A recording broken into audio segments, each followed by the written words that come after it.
suffering from various waterborne diseases as flood waters start receding in Sylhet.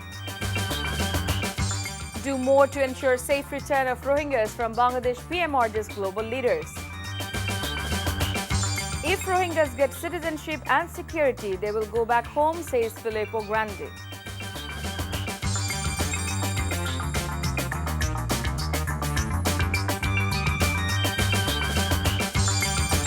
Assalamu alaikum. This is Chaudhry Sama welcoming you all to Evening News. You have just heard the headlines. Now let's move on to the details.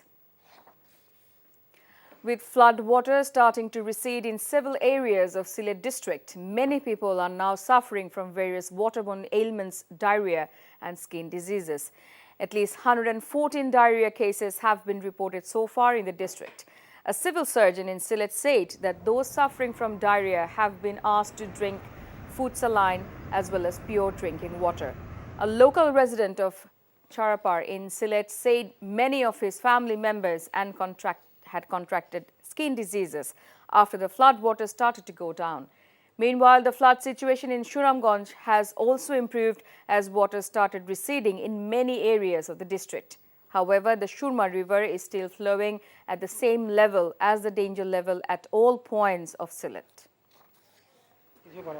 Family hotel. গরু বাছুর মানুষ লয়ে কই যাইতো মানুষ কোন না খারিবার জায়গা নাই এই যে পানি কাঞ্জি আইছে পানি কাঞ্জি ঘরে দুয়ারে পানি গরু বাছুর লইয়া ওশোয়ার মেজে পড়ছি চুলার মেজে পানি টেনে আই পড়ছে রান্তাম পারি না খাইতাম পারি না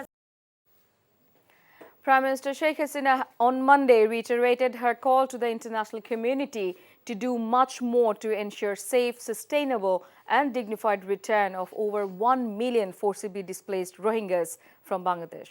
The Prime Minister said this in her recorded speech at the 78th session of this CAP.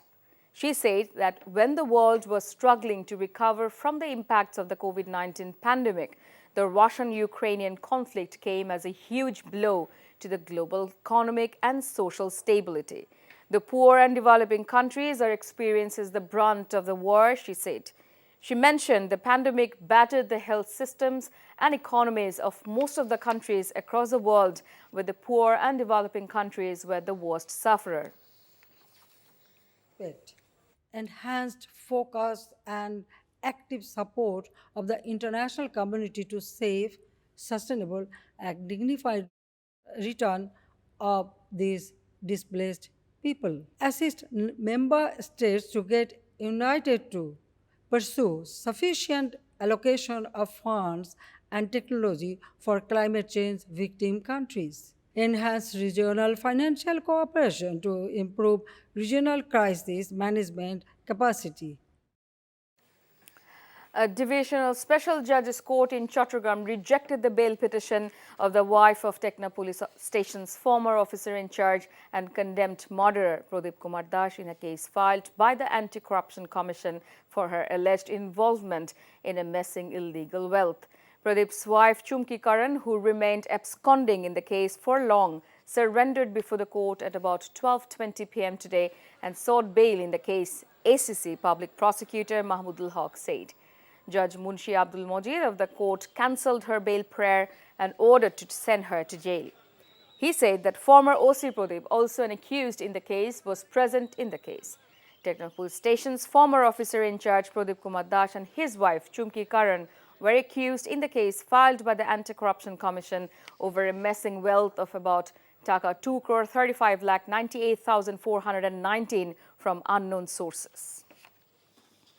Filippo Grandi, the UN High Commissioner for Refugees, has said the Rohingyas who are living in the camps in Cox's Bazar want to go back home in Rakhine if the Myanmar authorities recognize them as citizens and their security is ensured.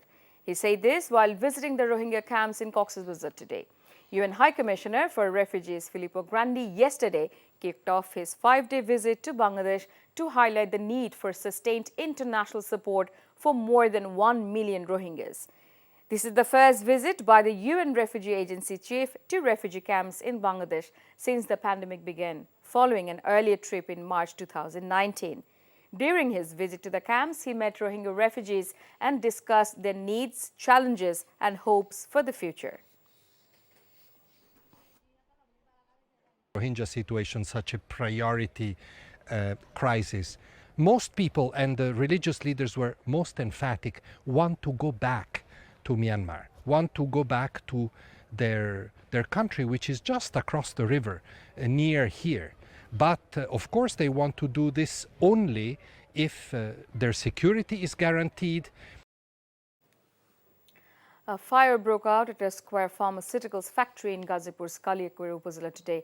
The fire originated inside the factory's newly introduced large volume parenteral unit around 12:30 p.m. Kaliakwir Fire Service and Civil Defence's warehouse inspector Saiful Islam confirmed the matter. On information, 8 firefighting units are working to douse the flames, he said. No casualties were reported, he said, adding that the reason behind the fire and the damages caused could not be known immediately.